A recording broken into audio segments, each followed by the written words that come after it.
This video is sponsored by Luminar Neo. What if you could take your photographs from this to this in just a few clicks? And do you want to know the best part about it? There is no monthly subscription. That's right, it's a one-off fee. Now, I've been using Luminar Neo for a good number of years now, and in that time it has come on leaps and bounds, and it pretty much can do everything that Lightroom does now. So it's pretty much plug and play. And I'm going to show you some of the amazing tools that could make the most of your photographs, as I said, with just a few clicks. And if you stick to the end, I've got a 10% discount code so that you can pick it up even cheaper. And remember, there's no monthly fees. Did I mention that? I hate monthly fees. Okay, so let's get started. And let's start with one of the most fundamental tools that there is in Luminar Neo, and that's the Enhance slider. And it does exactly what you would expect. So let's have a wee look here. We're going to look at this photograph here. I'm going to go up into edit this photograph, and we're going to come across our tools on the right hand side, and we'll click on Enhance. And just by simply sliding the accent slider up, we'll go all the way up to the top so you can see what it's doing. You can see it makes a huge difference, and it affects the whole photograph, and it does it in a really sort of even-handed way. So again, if I show you with it off, it's quite a flat image. With it on, it makes everything pop, and that's with one slider. Now obviously you can go in and do more to the image just now, but again, some people who like to shoot in JPEG rather than dealing with RAW, this is a slider for you. It really is quite exceptional. And again, there's a sky enhancer in there as well. You can bring that all the way up to make a bit more dramatic sky, and before you know it, there's tons of accent on your subject, and everything else feels nice and moody and even. But while we're in this, let's go back to our catalogue view just now. Let's have a wee look at this photograph here. Still the same scene, but as you can see, there's quite a lot of people in here. So from the catalogue menu up here, I'm going to select the photograph, and I'm going to go to Gen Erase. It's going to load in the photograph, and all I'm going to do is draw over the people that I want to take out. I come down to the bottom, and I'm going to click Erase. So we'll let that do its thing for a couple of seconds. But this is something that used to take ages to do in Photoshop, where you had to clone stamp, but this does it phenomenally well and really quickly. You can see it there, there's absolutely no sign of the people, and that was just basically 2 clicks. Again, I could continue and I could take out the remaining people or even that fence that's around the castle, because this handles it super easy. Really nice. I'm going to save that. And again, if I wanted to just make this one pop, I'm going to go back into my edits, look at the Enhance slider, and let's bring that all the way up so you can see what it's doing. And again, the thing about editing is trying to be subtle is key. So I'm going to bring it down to about 35, and that's looking really good for me. So that's the Enhance tool, and also a quick look at Generative. But there's so much more, so let's have a look at another photograph. Okay, so this next tool is Light Depth, which is something that blew me away the first time that I used it. And this photograph here is a particularly good example of it. So it's one of 3 that I took as part of an HDR merge. So this is the dark image, but it's a great example to show you what this does. So again, we come up to edit, we go in here, and then we look down at Light Depth. And what that basically starts to do is creates a depth map of a 2D photograph. Absolutely insane. So amount, we'll push it up quite high just now. We'll put it up to about 60%, 64%. And this little bit here controls where the light should fall. So as I start to move it through the image, you can start to see that it's changing where the light is. So at the moment, I've pushed it right to the back, so we get a really silhouetted castle. But if I bring it all the way forward, you can start to see that there's detail in the foreground there. And again, if you push it right through, you can find the castle and start to bring some detail back in that. We can go further and we can use the advanced settings, and if we want to put the brightness near, we can change the light, bring the bottom of the frame nice and bright, and again, if I bring this back down, you can see that it's even brighter this time. It really is incredible, and it's a great way to save some photographs that might not have had a perfect exposure. It's just really easy to do. So let's have a look at another photograph and try that.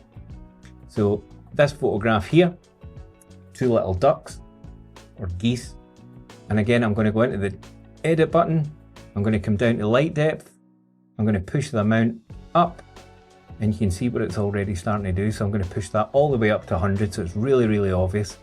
And then when I start to pull the light, you can see it starts to slide through the scene, and I can choose where I want the focus to be. It's absolutely insane. The amount of time that this saves me from not having to use specific linear gradients or radial masks. It's just a slider, and it really has a huge impact. So again, I'm just going to bring this back and put it right over the top of the birds, which is where I wanted it to be in the first place. So does it stop here? Absolutely not. The next thing we're going to look at is atmosphere AI. So we're going to go into this photograph here, and again we're going to select edit up the top, and what we're going to do is this time we're going to choose our atmosphere. And again, it's just a nice easy to use slider. It's got a drop down menu here, and you can choose from whether you want fog, layered fog, mist or haze. In this one I'm going to go for fog. We'll just leave it there. And again, when I start to turn it all the way up, it brings in a whole load of fog into the background. But again, as with the light depth, we can choose where we want this fog to be. We can bring it all the way to the front, or we can push it all the way to the back.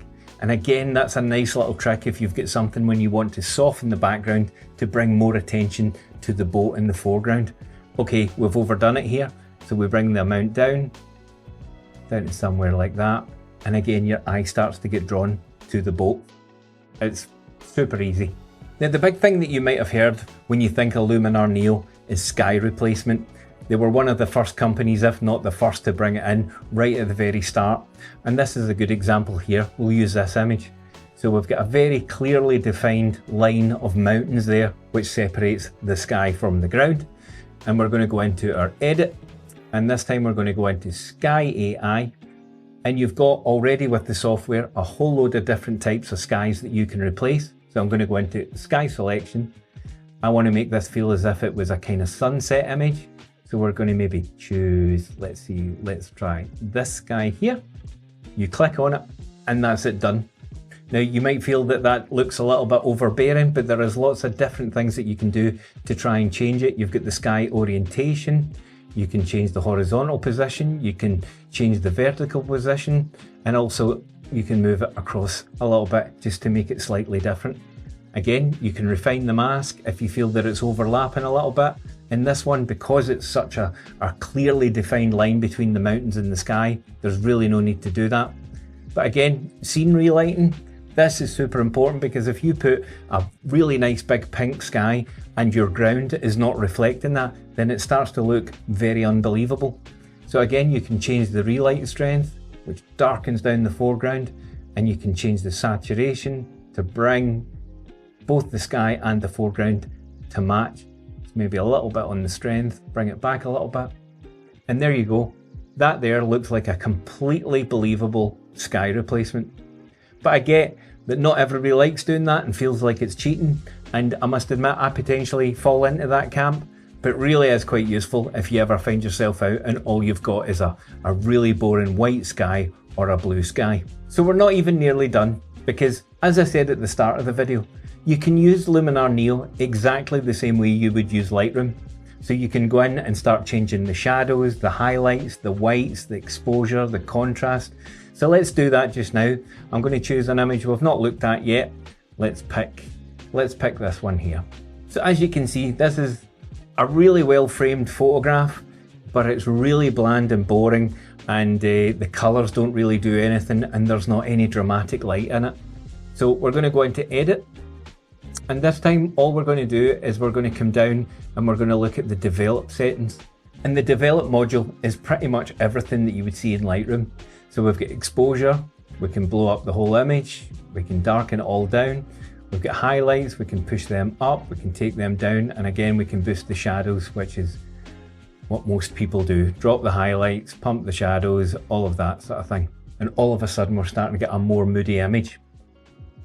You can also use your curves, which you've got in Lightroom. So if you want to sort of crush the blacks, push them up a little bit, pull down a little bit more in the shadows, and then push up to get a nice S curve. You're starting to get that faded look that you get in some more vintage photographs. And again, color. In here, we can change the temperature. We can push that up, warm the image up a little bit. or we can change the tint slightly more green or move to the magentas. All of the things that you're used to in Lightroom. So you're not really sacrificing anything that you would have by paying a monthly subscription to Lightroom at £20 a month, I think I pay. So from here, you can still use the other tools. If you want to go back in and click on Enhance, you can push the slider all the way up and it's really starting to pop.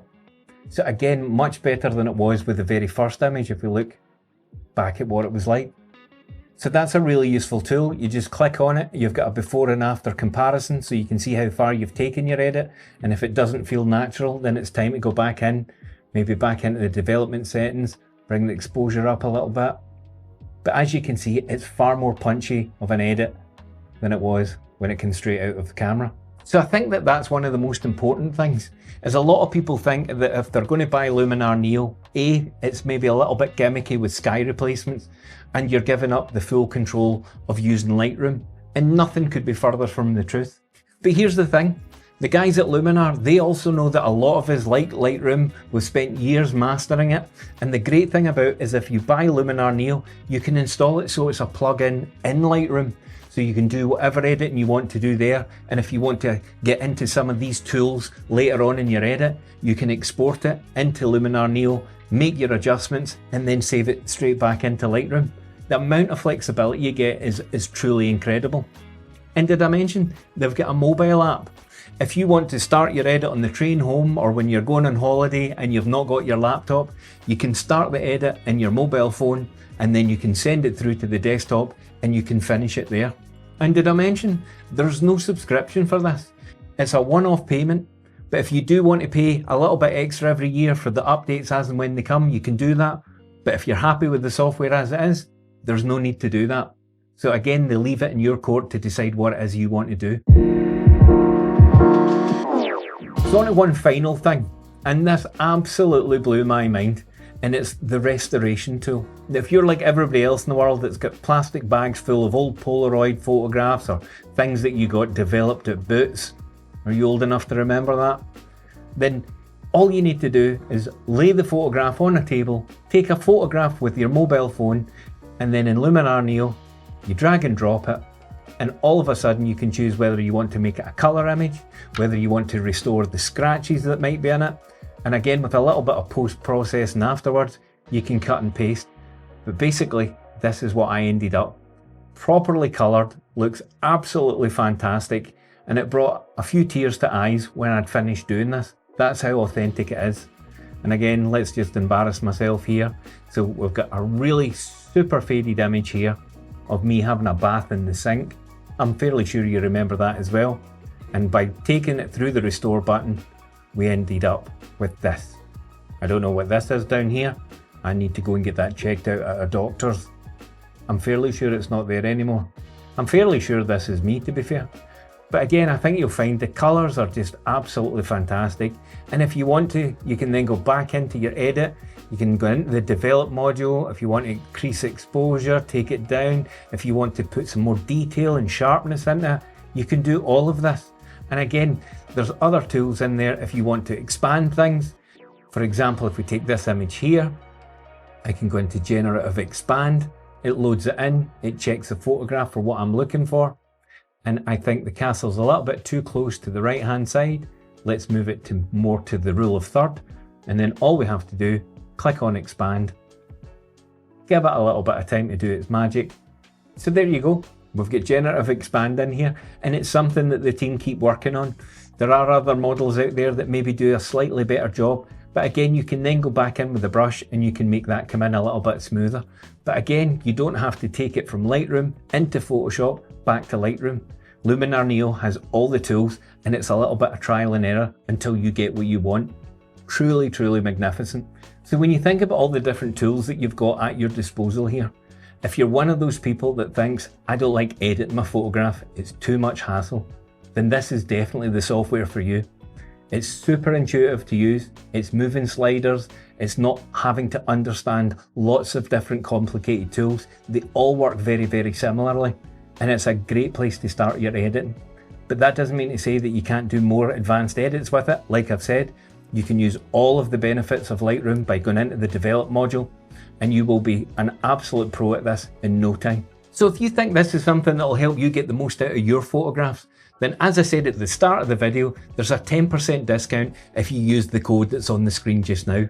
And if you click on the affiliate link, which is in the description, it'll take you through so you can start using that discount. In all disclosure, it does help me out. I get a kickback from Luminar, but you get a 10% discount and it helps support the channel. I hope this has been helpful for you. I hope it's demystified some of the stuff. And again, did I mention at any point during the video, there's no subscription model. Thanks for watching, guys, and I'll see you in the next one.